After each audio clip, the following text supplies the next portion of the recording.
Hey boys and girls, sorry I can't be there today. I'm at a meeting. I promise I would much rather be here in science class because science is much more fun than a meeting.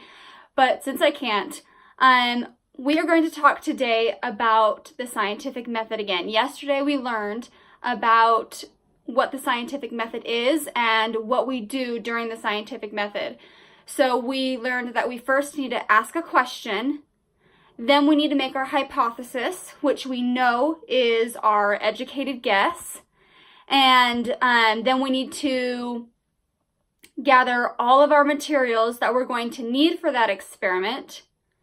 Then we have the constant variable, which is our control, which is what never changes. That's the thing that we're always keeping the same. We're never changing it.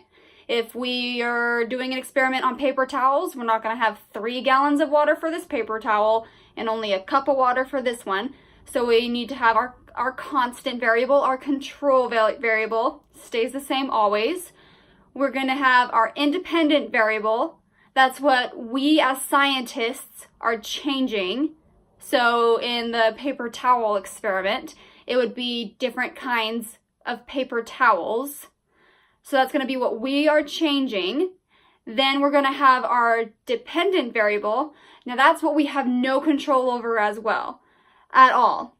So that's going to be the outcome of our experiment. For the plants, we can't control how much plants grow. We can put one in light and one in dark, but how much that plant actually grows, we don't have control over at all. Then we also need to write down our results and do our conclusion. So what we're going to do right now is we're going to watch a video of a girl who is using the scientific method for her experiment.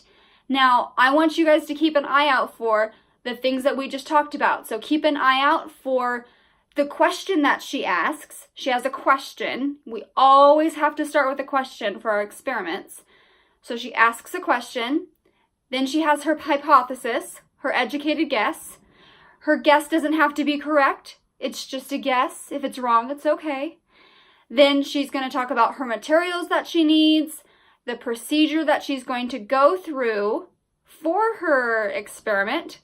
She's going to talk about things that are important for constant variables. She's going to talk about the independent variables and the dependent variables. She's going to show us how she is graphing her results and writing down what she's finding.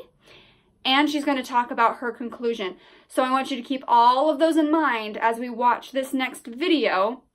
And then we're going to talk about it a little bit after the video's over. So remember, be watching out for those things, all right?